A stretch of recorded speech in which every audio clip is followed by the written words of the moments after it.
De balcón a balcón. Parte 2. Una semana había transcurrido ya desde su primer encuentro, y Saki volvió a toparse con su alto vecino extranjero 2 veces más. Al salir a fumar a la veranda, ella pretendía, mediocremente, serle indiferente a la presencia de aquel individuo que se había tomado el atrevimiento de meterse donde nadie lo había llamado, pero no le salía bien, y acababa por posar, de un modo u otro, sus ojos sobre él. El otro, en cambio, no disimulaba estarla viendo ocasionalmente, a veces incluso con una sonrisa en los labios, y ello hizo que Saki, al fin, irritada, le dijera al hombre del balcón opuesto: «Todo esto lo haces por el simple hecho de querer molestarme, ¿verdad?». A lo cual el otro no demoró en contestar: «Podría preguntarte a ti exactamente lo mismo, y sin embargo, estoy dispuesto a creer que todo esto se trata de una coincidencia». Saki se dio cuenta de que su irritabilidad solo la estaba poniendo en ridículo ante un hombre que había visto y vivido más que ella, y que el hecho de que ambos fumaran no los ponía al mismo nivel. Entonces se encogió de hombros y, probando a lucir indiferente de nuevo, preguntó: «¿Y quién eres tú, para empezar, que te sientes en la libertad de criticarme con la mirada y de detenerme cuando pienso robarme una revista?». A lo cual él no demoró en responder: «No es el robar en sí, sino el hecho de que lo hacías tan torpemente, que de seguro iban a atraparte. En cuanto a lo de criticarte, no sabía yo que mis ojos lo estuvieran haciendo. Desde mi punto de vista, yo solo te estoy viendo». «Entonces», dijo Saki llena de curiosidad, «¿por qué te reíste al verme huir en el centro?». El vecino apagó su cigarrillo contra el cenicero sobre su veranda, y contestó: «Lo siento, no fue personal. Pero es que cuando en tus recuerdos de juventud aparecen escenas de tipos acuchillados, baleados y golpeados por la policía, ver a una linda jovencita como tú pegarle a una máquina de juegos, para desquitarse de quién sabe qué, solo me reí, como por instinto». Las palabras de él tuvieron un doble impacto en ella. No solo se trataba del hecho de que este individuo parecía llevar a sus espaldas un pasado del cual ella deseaba escuchar más, con verdaderos incidentes de violencia, sino también de que él pensara que ella era una linda chica. El vecino de Saki resultó ser un estudiante de la Universidad de Ehime, procedente de Polonia, llamado Jan. Decir que era nada más un estudiante, sin embargo, es tanto una inexactitud como una ofensa a su verdadero estatus, como odontólogo del Hospital de Santa Sofía, en Varsovia. Al enterarse de esto, Saki llegó a sentirse aún más pequeña que al principio, y no supo qué decir. Notando el súbito desánimo de Saki, Jan le dijo: «No te pongas así. No he hecho o dicho nada para aleccionarte. Si fuera así, te reprocharía el que estés fumando, ¿no crees?». «¿No te parece algo malo?», le preguntó Saki, y Jan movió la cabeza negativamente. «¿De dónde vengo? Las muchachas fuman, beben y tienen sexo a tu edad, e incluso más jóvenes, llevando en mente el deseo de crecer. Allá, la virginidad y la moralidad, lejos de ser virtudes a preservar, son lastres de los que debes deshacerte». Con renovado interés, Saki preguntó: «¿Y tú, fuiste así también?». «Nací y me crié en un país controlado por los soviéticos», respondió Jan con una sonrisa nostálgica. «Ir contra la corriente era algo que podía costarte la libertad, o incluso la vida, pero, bueno, digamos que uno simplemente no podía mantenerse al margen, aunque fuera solo un muchachito». La explicación hizo que Saki se sintiera atraída por completo hacia este personaje. De repente, sintió un profundo respeto por Jan y, a la vez, un inexplicable tipo de atracción que no había experimentado ni con su ex, ni con amores platónicos. «¿Y tú?», preguntó Jan, «¿por qué te desquitaste con la maquinita del centro, eh?». Saki, aparte de presentarse formalmente, le contó a Jan acerca del rompimiento con su ex ese día, ante lo cual este dijo: «Pero eso no es todo, ¿verdad? ¿Hubo algo más que despecho en la patada de aquella vez, o me equivoco?».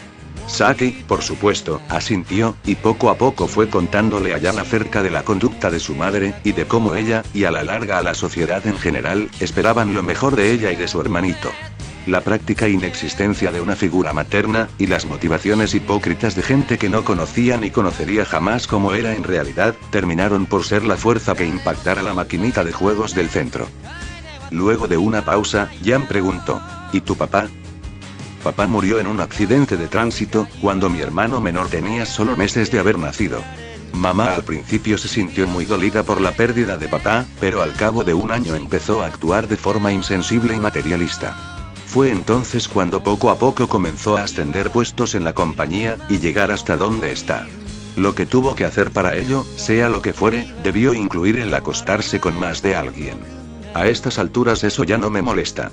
Al fin y al cabo, su rutina la mantiene lejos de casa, pero es el cinismo que tiene de pedirnos después, a mi hermano y a mí, actuando como si fuera una gran mamá delante de los profesores, de que seamos ejemplares.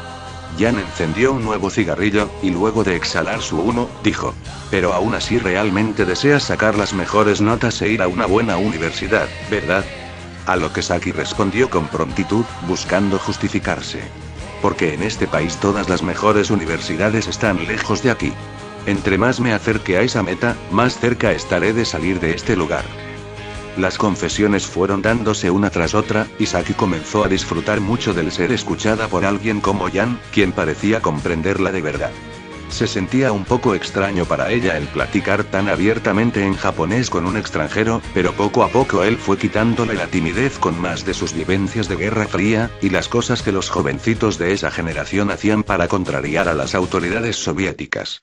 Saki, sin exagerar, quedó fascinada, y dicha fascinación la llevaba al balcón toda noche que su madre no regresaba temprano a casa. En la escuela, a pesar de que algunas de sus compañeras se compadecían de ella porque su novio la cortó, Saki lucía imperturbada, como si no hubiera tenido ninguna caída en su vida sentimental. Durante las clases, Saki se hallaba pensando en el buen rato que había pasado hablando con Jan de esto y aquello, planeando, al mismo tiempo, de qué sería interesante conversar la próxima vez que se encontraran. Pero, más que cualquier otra cosa, Saki pensaba en Jan. En Jan y en sus resplandecientes ojos grises, cuyo tono, en otros hombres, le provocaba miedo, pero no en él. Los días se hicieron semanas y, al menos imaginárselo, Saki y Jan tenían más de un mes hablando así, de balcón a balcón.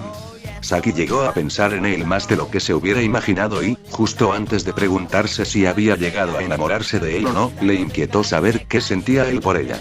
No era un pensamiento muy natural que digamos, tomando en consideración que ella aún estaba en el bachillerato y ella era un hombre en sus 30s, pero de todos modos Saki sintió que tratándose de Jan, nada podía ser demasiado atrevido. Pensando de este modo, Saki salió de casa una noche, llevando en mente estrechar la distancia entre balcones, y llevar la conversación directamente hasta el apartamento de Jan. Nadie la vio llegar hasta la puerta de este, pero aun si la hubieran visto, eso era de lo que Saki estaba menos preocupada. Tocó el timbre, esperó unos segundos, y al salir Jan a recibirla, lo hizo con una sonrisa, pero, como era de esperarse, un cierto grado de perplejidad también. Una vez adentro, la conversación se desarrolló con normalidad, aunque la misma Saki reconoció en su interior que se perdía mucho del encanto de sus conversaciones a larga distancia, por así decirlo. De todos modos, con el mismo ímpetu que la había llevado hasta el interior del apartamento de Jan, ella le preguntó algo diferente, para variar, acerca de su vida personal actual. ¿Tienes novia en Polonia, o alguien que te guste? Sonriendo con naturalidad, Jan respondió: tenía, pero rompimos justo antes de que viniera a Japón. Aunque estas eran buenas noticias para Saki, esta no pudo reprimir su curiosidad por saber más de aquella relación, y preguntó el porqué del rompimiento. Porque la beca es para 1 año y medio, explicó Jan, y Gracina, mi ex, no podía soportar la idea de pasar separados por más de 1 año. Yo le expliqué que era por el bien de los dos, y que 1 año se pasa volando, pero ella se puso caprichosa y me obligó a escoger entre ella y la beca. Al final escogí venir no porque mis estudios fueran más importantes que un amor, sino porque después de aquello, me di cuenta de que tal vez no quería a Gracina tanto como antes, que los dos habíamos cambiado demasiado, y pensar en casarnos ya no era tanto por amor como por conveniencia. Porque eso era lo que todos esperaban de los dos. Saki sonrió de nuevo. Esta vez, sin embargo, dicha sonrisa tenía algo de pícara y sensual. ¿Sabes?, le dijo a Jan, poniéndose de pie y parándose delante de él. Si yo fuera tu ex, te habría esperado. ¿Por qué lo dices?, preguntó Jan, sin poder captar aún lo que estaba a punto de ocurrir. Porque no eres la clase de hombre que te encuentras al doblar la esquina, dijo ella, e inesperadamente se desabotonó el cuello de la camisa. Hasta una estudiante de preparatoria puede percatarse de ello, continuó diciendo, y aunque Jan al fin comprendió sobre qué clase de terreno estaba parado, le resultó imposible hacer o decir algo para alterar el striptease que Saki hacía en plena sala. Ahora lo sé, Jan. Me gustas. Déjame que te lo diga. Déjame que te lo exprese de otras formas. Aunque saturadas de erotismo, podía percibirse también en las palabras de Saki cariño y tibieza al atravesar su garganta, igual al canto de un ave en lo mejor de la primavera. Saki acabó por mostrar el esplendor de su piel opalina ante el que había declarado era el nuevo objeto de su afecto, cubierta apenas por un par de prendas íntimas que llevaban bordadas en las orillas pequeñas rosas de rojo carmesí. A pesar de su edad, Saki había desarrollado senos y caderas dignos de atención, con curvas no frondosas, pero sí muy bien delineadas. Pensar a lo que pensara de ello, Jan sabía que sus ojos presenciaban una belleza jamás antes vista por él, y que cerrarlos, o esquivar la mirada, habría sido, simplemente, una idiotez. Pero, saberse amado por una colegiala era algo que él contemplaba como un honor, o como algo que no necesitaba en su calidad de estudiante extranjero. Como una luna llena iridescente que había bajado a la tierra, Saki, despacio, se llevó las manos hacia atrás y, sonriendo sin arrepentimientos, se dispuso a desabrocharse el brasier como si con ello fuera a quitarle las bridas a un caballo salvaje al que siempre quiso liberar, pero nunca pudo.